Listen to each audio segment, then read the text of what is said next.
Hey guys, it's me, John Avenger, once again, and welcome to the month of July. It is the second half of 2017, and look who's behind me.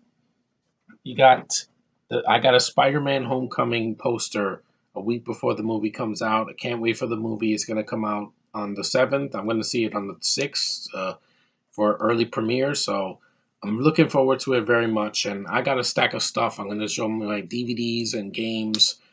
It's a game and video and movie update. So no Blu-rays this time because I was mostly buying games. But I start with this cute little plushie that I got for $2. It's a cute little dolphin I got from a little girl. She was selling her toys, and I couldn't resist, and I gave her $2, and it made her day. She was jumping and so happy, and it's very cute. It's a little orange dolphin. Next, I got all these. I got three Wii games for the Wii. They're both all Lego games. One of them I had it before, but I had to rebuy it because it was a warped disc and it wasn't working. It was freezing every time I played for too long. And that is Lego Batman 2 DC Superheroes. This is a really great game. I haven't played the third one yet, but this is the first one with voice acting, and it's a lot of fun. All the DC heroes are here for the most part. The Lego Justice League, Batman, Superman, Wonder Woman, who had a great year this year so far with their movie. And you had Martian Manhunter, Green Lantern, Aquaman, Cyborg, just a lot of characters, a lot of fun. If you could play this game, it's a great time. There's the insert, and yeah, I had to rebuy it. This one works better than the copy I used to have. Next, I got this one. I've seen the first movie. I got to see all the sequels, starting with Dead Man's Chest, and this is the video game that came out in 2011 when On Stranger Tides came out and in the theaters, and that is Lego Pirates of the Caribbean, the video game. Yeah, this game is fun. It's really short, but it's a really fun game. There's the characters in the back. You got Jack Sparrow, Angelica from On Stranger Tides, Blackbeard, Barbossa, everybody from the movies, except for five, because five didn't come out yet. But the game's a lot of fun. I've been playing it since early June. I got it on Amazon because I tried to get this in GameStop, and it's hard to find. So I was like, screw this, I'm gonna get it on Amazon.com, and I got it for a couple bucks. It's worth it, and I'm gonna play it for the rest of summer. So next, I got this other Lego game, and this is screw the new canon. Don't care about the new canon. I've told people for the last 2 years, this is the canon that matters to me the most. This is my favorite franchise of all time, and the original non-Disney canon is the way to go. Lego Star Wars 3: The Clone Wars. This is what this is what I'm talking about. This game's a lot of fun. It brought me back to why I love Star Wars in the first place. It's got the music from the animated show and from the movies. It's got the characters I care about, like Obi-Wan and Anakin and Yoda and Padme, and even freaking Jar Jar Binks. He does stuff in this game compared to these new abortions that we have in the new Disney canon, which I don't give a damn about. I've said it. Screw episode 7, screw Rogue One, and I don't care about episode 8. If you can't give me likable characters and a Star Wars movie that has no SJW agenda, then we have nothing to discuss. But this is a good game. It's worth it, and I'd rather play this than Lego Force Awakens. It's just my opinion. It's how I feel, and this is the only Star Wars that matters to me from now on. The original trilogy and the prequels, anything connected to the original without shoving it in my face. So that also includes Young Han Solo, which I don't care if the directors left because they were gonna do a good movie and Kathleen Kennedy shot him in the face, and fired them. So screw her and screw that Disney canon. But enough of that. Now I got a bunch of stuff at Dollar Tree, and went to yard sales. I went to Best Buy and bought a lot of DVDs. First, I got this. This is the only good Power Rangers movie, in my opinion. Screw the Turbo movie. I hate that movie so much. It's one of the worst sequels ever. And screw the 2017 movie. I don't care about the bad CGI and the Iron Man suits and the gay agenda with making the Yellow Ranger gay and one of the other Rangers, the black one, has autism. Not needed. not needed. I'm sorry. Progress. That's not progress. That's stupid. That's just pandering. This is the real deal. Mighty Morphin Power Rangers, the movie. This is the movie I grew up watching. I saw this when I was 10. It was the perfect timing for the movie. It came out when the show was insanely popular by the second or third season, and just has the cast that I care about. The only one I don't like in this movie is the actor that plays the Red Ranger. I think he's horrible. The guy that plays Rocky, I prefer Jason in the original in the first two seasons. But Tommy is awesome as the White Ranger. I love Kimberly. Amy Jo Johnson's one of my favorite TV actresses. Uh, the girl that plays Aisha is fine. I think she's cute. Adam is fine, and of course, you have Billy. Yes, the actor I know was gay. I don't care. David Yost. I don't care. He's a good Blue Ranger. He's a better Blue Ranger than whoever the hell played him in the new movie.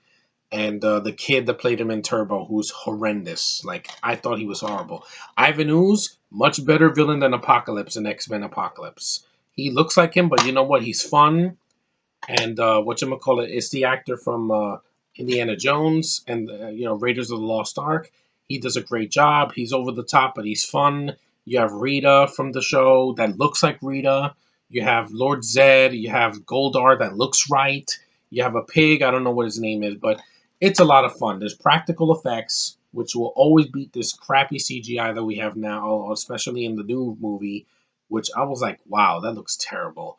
And yes, some of the effects are dated. I'm going to say that right now. But you know what? The movie had a good plot. The Rangers are in the freaking movie. You don't have to wait till the end of the movie to see them. It's got the awesome music from the show.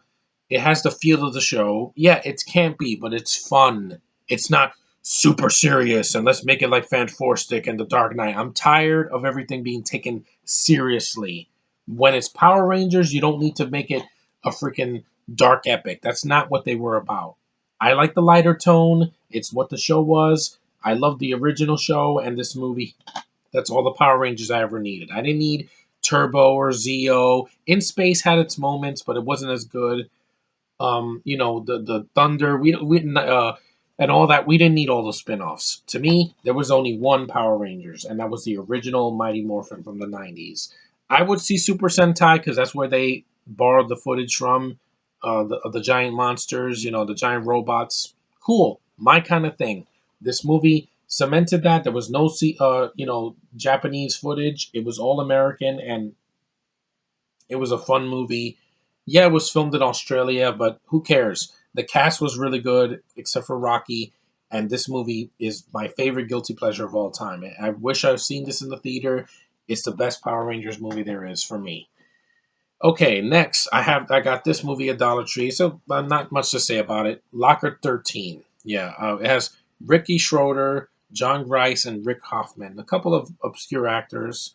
It also has Tatiana Ali, Krista Allen, who I think is great, John Polito, rest in peace, Jason Marsden, and Curtis Armstrong. So it's an R-rated boxing movie, I believe. Yeah, underground boxing or whatever. And it's short. It's 103 minutes, so it's under 2 hours. So next, I know my friend gave me a copy of this online. I got the DVD, so I got rid of that. A Lot Like Love with Ashton Kutcher and gorgeous Amanda Peet. Yeah, look at that face. Love Amanda Peet. And it's a romantic comedy. I'm gonna look for it. I'm gonna see it this sometime because Amanda Peet is always worth my time. I think she's beautiful, very talented. It also has Ali Lauder and Cal Penn and Catherine Hahn and Gabriel Mann. So should be an interesting film. Just for Amanda Peet alone is worth it. Now I got two Batman films. I think I love Batman and Batman v Superman. He's my favorite DC hero, and I will always support him more than Superman because he's dark and gritty, and that's the way he should always be. And rest in peace, Adam West. I know you were one of the best Batmans. This is the animated Batman Mask of the Phantasm. I grew up watching this movie. It's not long, but it's an epically animated film. Cool villain. The Joker's in the movie, played by Mark Hamill, who's always fun to watch. And it's got a female lead that's not a freaking SJW. Thank you. It's an animated series. You know what you were, you doing when you made this. And I know this has a Blu-ray now, but I'm glad I got the DVD real cheap, and it's a good story. It's a good Batman story. And here's another one. This is another 90s Batman movie that I enjoy. I can't wait to see this man in Homecoming because he's playing our villain. And yes, he is the villain, so the no surprises here, like in Thor, well, not Thor, in freaking Wonder Woman or in Guardians 2. No, we know who the villain is. Michael Keaton is Vulture, and this is his second outing. Batman Returns. I got the 2-disc special edition of this movie. I love this movie. I saw this a lot. Yeah, it's very dark, but this is the way it should be because Tim Burton did it. Danny DeVito's an awesome penguin, and freaking this girl, Michelle Pfeiffer is still the best Catwoman I've seen so far. I really like Anne Hathaway in The Dark Knight Rises. I couldn't stand Patience Phillips in freaking Catwoman, played by Halle Berry. I'm sorry. She tried, but the movie was god awful. The writing was horrendous. But this is how you do Catwoman right. It's dark. It's atmospheric. I love Danny Elfman's score. It's a great sequel to the '89 film. And they say, oh, the only good Batman movies are Nolan's. No, these are the ones that started it first. Batman '89 and Batman Returns. Good movies. It's a great Christmas movie as well. Gonna see it. And I'm finally going to see it the way it was meant to be seen, widescreen and with features. 2 hours and 6 minutes, don't feel it at all. It's a great movie. Next, I got this old film. Yes, I love old movies because I watch them with my mom. A Summer Place. This has Richard Egan, Dorothy McGuire, Sandra Dee, Arthur Kennedy, and Troy Donahue. It's a long movie. It's 2 hours and 10 minutes. So this is one to really sit down and watch with some popcorn. But I hope it's good. I got it used at a flea market, so it should be a good one. Next, I got this action movie with Bruce Willis. I haven't seen it. I'm gonna wait till August though. That's Surrogates, and I like Bruce Willis. I think he's had his problems over the years, and I know the last Die Hard wasn't great, but I still like him. I still, I did a 10-year anniversary for Live Free or Die Hard because that movie is still awesome. This is one he did afterwards, and well, some of the cast I'm not a big fan of. Paris Kaju is okay. I think I like him. And you got Rhoda Mitchell. Don't care. Don't. I could take her or leave her. And then you got Rosamund Pike. Screw that lady. I don't care about Gone Girl. You're gone because people don't care about you. You and your stupid face. I don't like her. In Doom she's okay, but I did not care for her in The World's End. I thought the guys were outshining her in every step of the way. But this movie, I'm going to see it eventually. Now I got this film. Don't laugh at me. I wanted to see it because I've heard the first one's the best, and it might be a cute little film. Bridget Jones' Diary. This is the collector's edition with Renee Zellweger, Colin Firth, and Hugh Grant. I haven't seen the sequels because it's British, and that's not really my thing. I've already told everybody on YouTube that because I'm American, and it's just the accent does nothing for me.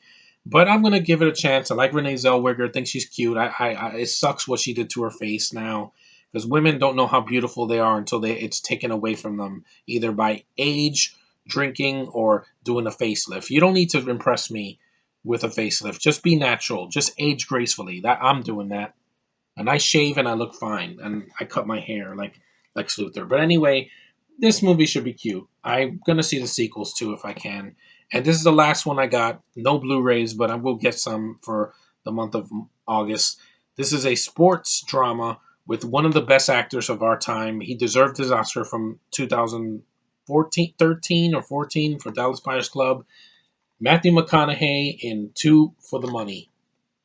It also has Al Pacino and Renee Russo. Oh, I love her. I think she's amazing. It was good she came back in Thor and Thor The Dark World. She's a beautiful actress. I've always liked her ever since Lethal Weapon 3. Awesome lady. She's aged gracefully. Look at her face. She still has that face, and she's in her 60s now. She didn't do surgery. She looks great. I can't wait to see her in another movie. I think she did The Intern a couple years ago with Anne Hathaway and Robert De Niro. I want to see that. She's amazing. I just love the kind of actress that she is. Very classy, beautiful, good actress. And this movie, even though it flopped, I want to see it. McConaughey and Pacino are worth my time. So that's all the stuff I got, guys. I got that amazing Spider-Man Homecoming poster, no pun intended. Holland is going to knock it out of the park. I know, I can feel this movie's going to be just as good as Spider-Man 1 and Spider-Man 2. Screw the amazing films. I don't care about them. they're gonna be blocked from my memory once I see that. And I'm hoping for the best, man. Guardians 2 was amazing. I love it to death. Wonder Woman was a good movie for DC. And that one, this is for Parker, man. We're going to see this for you. Sean, Tevia, myself, and Anthony and Josh and everybody else. We want to see it so that you can enjoy your favorite superhero. And, it's going to be a blast. I can't wait. And, it's been too long. 10 years I waited for Spidey to be back on this big screen by himself. And him and Iron Man, hey, two of my favorites. It's going to be a great time. So, anyway, guys, thanks for watching. It was great to do a video again. I hadn't done a video in days. I got a lot of stuff to see for the summer. Summer's in full swing, and I can't wait to see what summer has to offer for me in the next 2 months. So, see you guys in the next video.